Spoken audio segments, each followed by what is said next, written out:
terrifically funny performer and writer. He is also well known as an activist, presidential candidate, and lecturer. And please welcome Dick Gregory.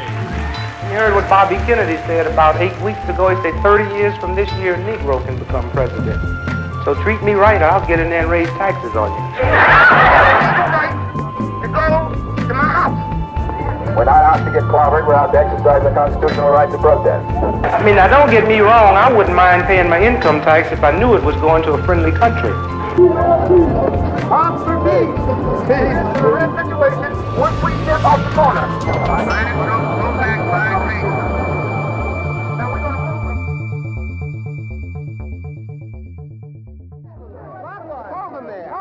In the early 1960s, the civil rights movement was in full swing. However, African Americans were still struggling to reach white audiences and gain their support. Like any good comedian, Dick Gregory was able to grab the crowd's attention, even able to cross over to white America. His goal wasn't simply to make people laugh, it was to make people listen. Is your material Negro humor, so to speak? I see things both colors, white and black, and American. Since his childhood, Gregory had an interest in activism. During high school and college at Southern Illinois University, Dick Gregory led protests in support of integration. But as an African American man in the 1950s, having his voice heard widely was nearly impossible. But just a few years later, in 1968, he would be running for president, and his voice would be heard across the United States. We have you to thank for the presidency of Richard Nixon. So why was he able to spread his messages? Why was he listened to when countless others were ignored? His key to breaking the racial boundary? Humor. I've got to go up there as an individual first, a Negro second. I've got to be a colored funny man, not a funny colored man. During the beginning of his transition to white audiences, Dick decided to focus on his humor, using it to gain the audience's trust. Now you've got him. No bitterness, no Uncle Tommy.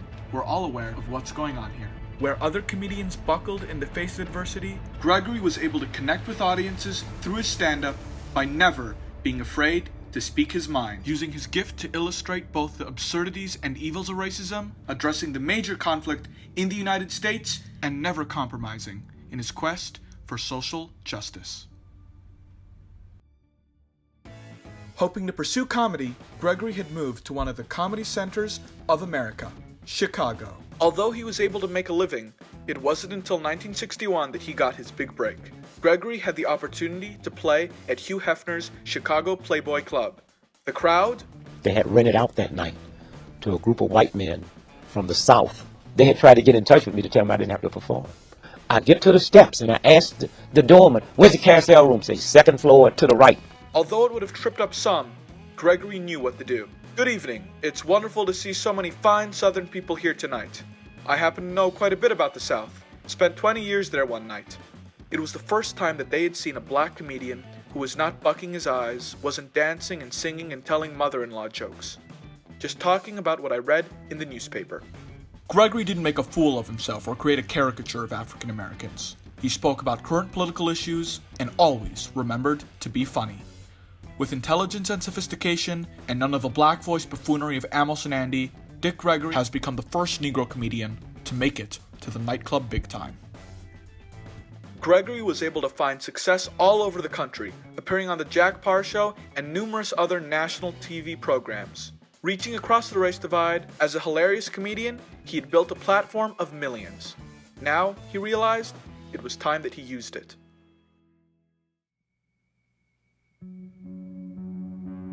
With the civil rights movement growing, Gregory realized that he had a responsibility and a unique opportunity to address race relations and spread a message of racial equality, refusing to compromise even if it would cost him some laughs. After a while, I could say anything I wanted.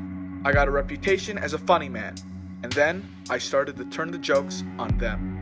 Not content with just being a successful comedian, Gregory believed it was his duty to be an advocate for social change, and he wasn't afraid to risk his reputation for it. In 1963, during a demonstration for voting rights in Selma, Alabama, Gregory's wife, Lillian, was arrested.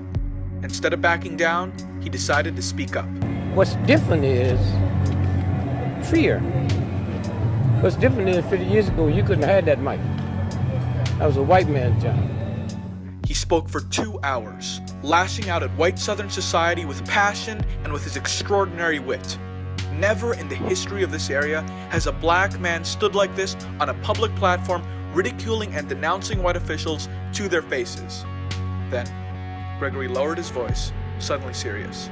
But it looks like we gotta do it the hard way, and stay down here and educate them.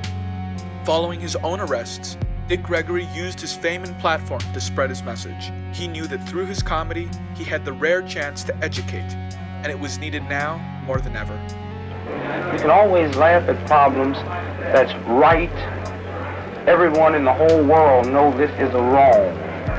So then you can make humor out of this, and matter of fact, you enlightening people on just what's going on. Dick Gregory wanted to use his platform for more than just jokes. He wanted to enlighten, to educate, and to reach across the racial divide, spreading his message without compromise. He gave up hundreds of thousands of dollars worth of nightclub and concert bookings to devote full time to civil rights activism. He was committed to his mission to the point of putting himself in danger. On August 11th, 1965, in Los Angeles, California, well, the incident that started the riot was an automobile incident. A black motorist was pulled over and got into a dispute with a police officer.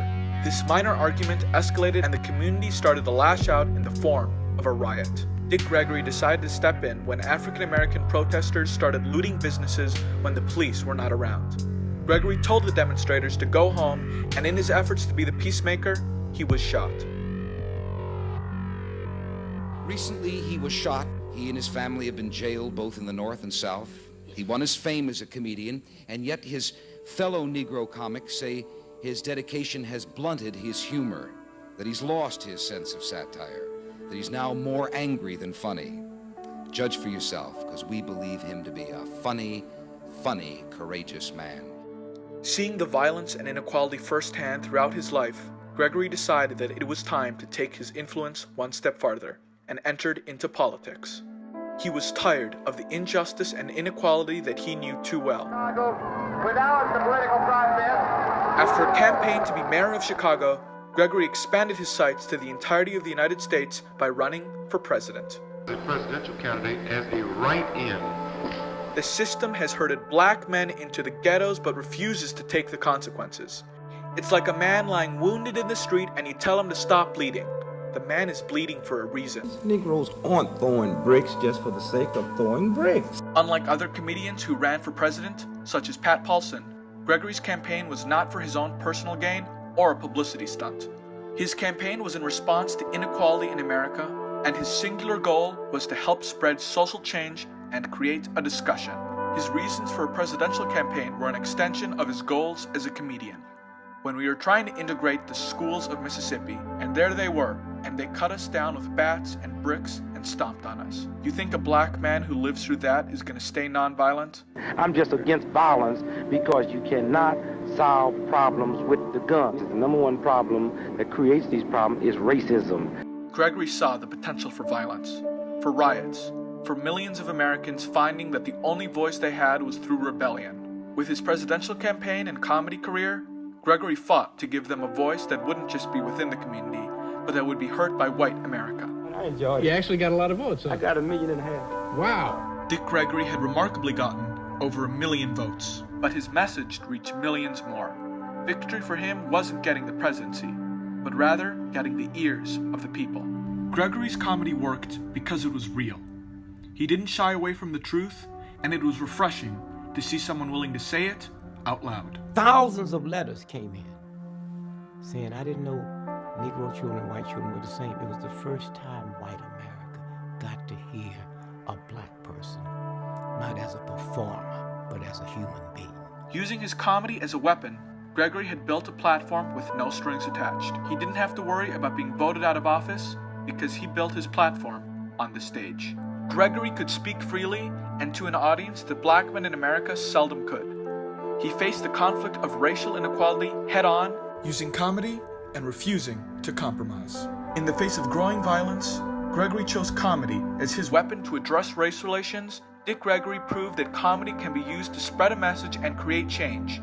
He always remembered to be funny, even when he was dead serious.